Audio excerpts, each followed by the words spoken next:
नमस्कार, जय हिंद। अप्राकृतिक यौन संबंध यानी कि अननेचुरल सेक्स एक्टिविटी को रेप कंसीडर नहीं किया जाएगा और यौन संबंध बनाने के लिए फिर वो चाहे अप्राकृतिक हो या प्राकृतिक हो, पत्नी का कंसेंट यानी कि पत्नी की सहमति जरूरी नहीं है, इमैटेरियल है।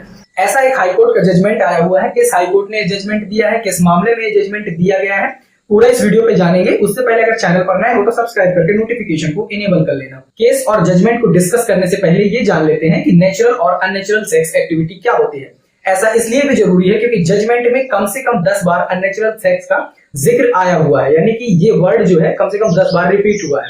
तो अननेचुरल और नेचुरल सेक्स एक्टिविटी में सबसे पहले नेचुरल सेक्स की बात करें तो प्रजनन के लिए या फिर ह्यूमन रिप्रोडक्शन सिस्टम के लिए दो विपरीत जेंडर्स जैसे कि मेल और फीमेल के बीच में प्रजनन के लिए बनाए गए यौन संबंध को नेचुरल सेक्स एक्टिविटी के अंदर रखा जाता है। इसके अपार्ट कोई भी ऐसी एक्टिविटी जो कि अपनी सेल्फ सेटिस्फेक्शन या फिर सेक्सुअल एक्टिविटी फुलफिलमेंट के लिए किया जाता है उसे अननेचुरल सेक्स कहते हैं, जिसे कि आईपीसी की धारा 377 में कवर अप किया गया है। इसके अंतर्गत माउथ, यूरेथ्रा और एनल बॉडी पार्ट्स को कवर अप किया गया है। तो ये नेचुरल और अननेचुरल सेक्स एक्टिविटीज थी। अब बात करते हैं इस केस की और जजमेंट की। ये जजमेंट आया हुआ है मध्य प्रदेश हाई कोर्ट से।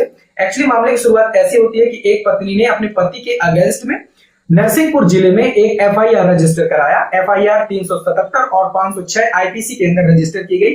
एफआईआर में पत्नी ने ये अपने पति के ऊपर एलिगेशंस लगाए कि उसके पति ने उसके साथ अननेचुरल सेक्स किया हुआ है और साथ ही साथ उसमें जो इन लॉज है उसके वो डिमांड कर रहे हैं दहेज की, और पति ने फोर्सफुली ये किया है। जब उसने मना किया तो उसे तलाक देने के डर दबाव बनाकर और अननेचुरल सेक्स एक्टिविटी उसके साथ उसके पति के द्वारा की गई है। चूंकि ये केस नरसिंहपुर डिस्ट्रिक्ट का नहीं था इसलिए पुलिस ने 0 एफआईआर रजिस्टर की। अगर आपको 0 एफआईआर नहीं पता तो इसको भी शॉर्ट में समझते हैं। 0 एफआईआर का मतलब वो होता है कि जब आप अपने पुलिस क्षेत्राधिकार में नहीं है, किसी दूसरी जगह है और ऐसी जगह पर आपके साथ कोई घटना हो जाए, कोई दुर्घटना हो जाए या फिर किसी भी चीज को लेकर आप कोई कंप्लेन वहां नजदीकी पुलिस स्टेशन में दर्ज करा सकते हैं। वहां की पुलिस आपको उस केस को रजिस्टर करेगी और उसे कोई नंबर नहीं देगी बल्कि 0 नंबर देके इसके बाद में आपके संबंधित पुलिस स्टेशन में उसे ट्रांसफर कर दिया जाएगा। वहां जाकर उसे एक एफआईआर नंबर दिया जाएगा, इसे 0 एफआईआर कहा जाता है। सेम इस मामले में भी हुआ। नरसिंहपुर पुलिस स्टेशन में इसे 0 एफआईआर में रजिस्टर किया गया। इसके बाद इसे जबलपुर कोतवाली में ट्रांसफर कर दिया गया। पुलिस ने इसे 377 आईपीसी और 506 धारा के अंतर्गत केस रजिस्टर किया। हस्बैंड ने इस केस को, इस एफआईआर को हाई कोर्ट में चैलेंज कर दिया। इस केस को मध्य प्रदेश की हाई कोर्ट में चैलेंज कर दिया गया और जब मध्य प्रदेश की हाई कोर्ट में इसे चैलेंज किया गया तो यहाँ पर जो जजमेंट आया वो पति के पक्ष में आया। यानी कि जजमेंट में हाई कोर्ट ने ये कहा कि अगर पत्नी की एज 15 साल से ज्यादा है और वो साथ में रह रहे हैं, पति और पत्नी के बीच का रिश्ता है, तो फिर सेक्सुअल एक्टिविटी के लिए चाहे वो नेचुरल हो चाहे अननेचुरल हो, पत्नी की जो सहमति है वो इमैटेरियल है, यानी कि आवश्यक नहीं है। इसका पूरा जजमेंट समझेंगे। सबसे पहले ये द हिंदू की रिपोर्ट आप देख सकते हैं। यहाँ पर ये immaterial rape not recognised says Madhya Pradesh high court quashed unnatural sex case registered against man by wife, यानी कि जो महिला के द्वारा अपने पति के अगेंस्ट में केस रजिस्टर किया गया था, हाई कोर्ट ने उसे रद्द भी कर दिया, यानी कि जो एफआईआर की गई थी उसे खारिज कर दिया। जजमेंट के पॉइंट नंबर 2 में जैसे मैंने आपको बताया कि 0 एफआईआर में इसे रजिस्टर किया गया है। इसके बाद इसे ट्रांसफर कर दिया गया कोतवाली जबलपुर में। इस जजमेंट में हाई कोर्ट ने आईपीसी के 3 सेक्शन 375, 376 बी, 377 और 375 अमेंडमेंट को डिस्कस किया और उसे भी यहाँ पर इंक्लूड किया हुआ है। 375 में रेप की डेफिनेशन क्या बताई गई है उस पर पहले समझते हैं, फिर इसके अमेंडमेंट की बात करते हैं।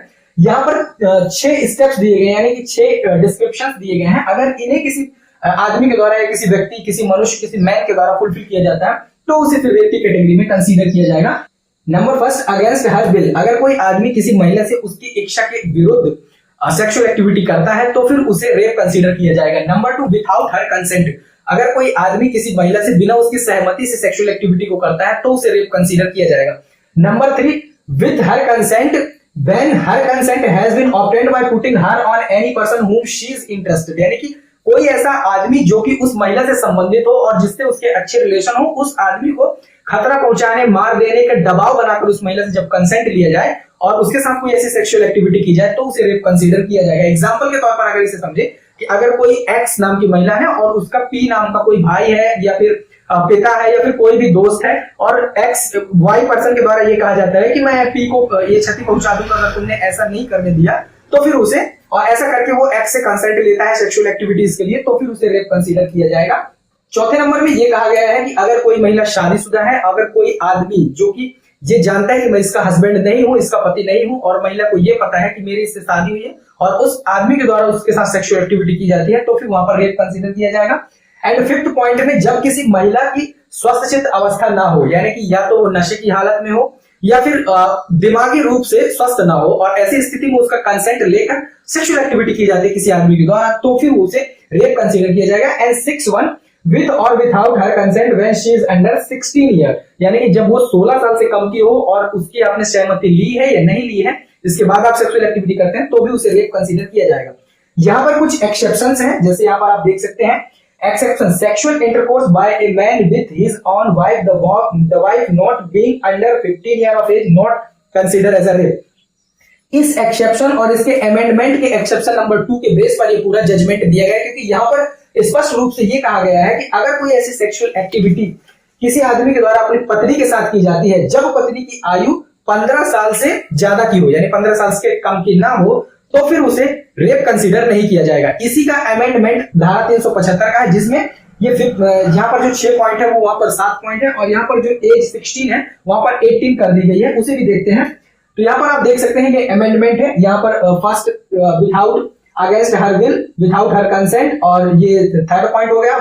यहाँ पर ये फिफ्थ पॉइंट हो गया नशे की हालत। यहाँ पर 6 पॉइंट पे आप देख सकते हैं एज को यहाँ पर 18 ईयर कर दिया गया है।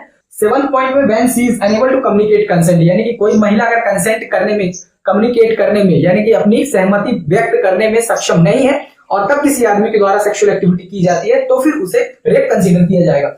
इसका एक्सप्लेनेशन नंबर 2 यहाँ पर देखिए, एक्सप्लेनेशन नंबर 2, सेक्सुअल इंटरकोर्स और sexual act by a man with his own wife, the wife not being under 15 year of age is not rape, यानी कि पति और पत्नी के बीच में कोई भी अगर सेक्सुअल एक्टिविटी की जाती है और साथ ही साथ पत्नी की एज 15 साल से कम नहीं है, तो फिर उसे रेप नहीं कंसीडर किया जाएगा। हाईकोर्ट के जजमेंट पॉइंट नंबर 11 में इस बात को मेंशन किया गया, section 375 exception 2 of IPC provide that sexual intercourse or sexual act by a man with his wife, the wife is not being under 15 year of age is not rape. The only exception to be provision section 376B of IPC where the sexual act with his wife during the separate living amount judicial separation of otherwise would be rape. यहाँ पर point number 11 में स्पष्ट कहा गया कि जो section 375 का exception 2 है वो ये कह रहा है कि अगर पति और पत्नी है, पत्नी की एज 15 साल से ज्यादा है, तो फिर उसे चाहे वो नेचुरल हो या अननेचुरल सेक्स एक्टिविटी की गई हो पति के द्वारा, उसे रेप कंसीडर नहीं किया जाएगा। लेकिन अगर पति और पत्नी अलग रह रहे हैं किसी केस के चलते या फिर तलाक हो गया दोनों के बीच में, इस दौरान अगर पति के द्वारा पत्नी के साथ कोई सेक्सुअल एक्टिविटी की जाती है, फिर उसे सेक्शन 376B आईपीसी के अंदर रेप कंसीडर किया जाएगा। पॉइंट नंबर 2 में हाईकोर्ट ने एक बात को मेंशन किया, thus where the rape includes insertion of penis in the mouth, urethra और anus of a woman and if the act is committed with his wife not below the age of 15 year then consent of the wife become immaterial, यानी कि अगर पत्नी की as 15 साल से ज्यादा है और पति के द्वारा कोई भी अननेचुरल सेक्स एक्टिविटी पत्नी के साथ की जाती है जिसमें कि माउथ, यूरेथ्रा और एनस में पेनिट्रेट करने की क्रिया भी शामिल है, तो फिर उसे इमेटेरियल है, वहां पर वाइफ की परमिशन इमेटेरियल, यानी कि बिना वाइफ की सहमति के भी ये पति कर सकता है। तो इस चीज को पॉइंट नंबर 2 में स्पष्ट रूप से मेंशन किया गया है। इमेटेरियल वर्ड यहाँ पर देखिए, यानी कि आवश्यक नहीं है। इस जजमेंट में हाईकोर्ट ने सुप्रीम कोर्ट ऑफ इंडिया का एक और जजमेंट डिस्कस किया, जहां पर धारा 377 के लिए, यानी कि अगर अननेचुरल सेक्स दो समलैंगिक के बीच में किया जाता है और दोनों की कंसेंट है, तो फिर उसे भी अननेचुरल सेक्स की कैटेगरी में नहीं रखा जाएगा, उसे भी अपराध नहीं माना जाएगा। इन दोनों धारा 377 के इस जजमेंट को हाईकोर्ट ने पॉइंट नंबर 17 और पॉइंट नंबर 18 में भी यहाँ पर मेंशन किया हुआ है।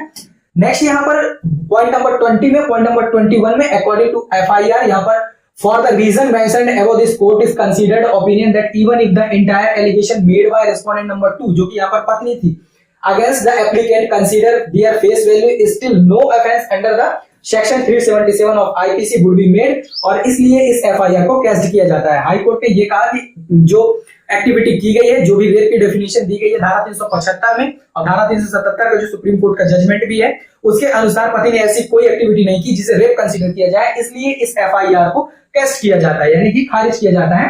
और ये जजमेंट पति के फेवर में हाईकोर्ट ने दिया। ये पहला जजमेंट नहीं था, हाईकोर्ट ने 2023 में मध्य प्रदेश हाईकोर्ट के द्वारा भी एक केस में ऐसा जजमेंट दिया गया था, जहां पर कि हस्बैंड और वाइफ के बीच में अननेचुरल सेक्स एक्टिविटी को हाईकोर्ट ने ये कहा था कि ये रेप कंसीडर नहीं किया जाएगा। दूसरा, इलाहाबाद हाईकोर्ट में भी ऐसा जजमेंट दिया गया था। इसी प्रकार से कई हाईकोर्ट्स में भी जजमेंट दिए गए हैं। खैर इस वीडियो में आपने मामले को जाना, केस को जाना, नेचुरल अननेचुरल सेक्स एक्टिविटीज क्या होती हैं वो सब जाना। अगर आपको वीडियो पसंद आया हो लाइक कर दे, दोस्तों के साथ शेयर कर दे, चैनल पे नया सब्सक्राइब कर दे और कमेंट अच्छे अच्छे करना, भद्दे कमेंट मत करना। और आपकी इन सब चीजों के बारे में क्या राय है, जजमेंट को लेकर क्या राय है, ये सब आप वीडियो के कमेंट सेक्शन में जरूर बताना। मिलेंगे नेक्स्ट वीडियो में, तब तक के लिए जय हिंद।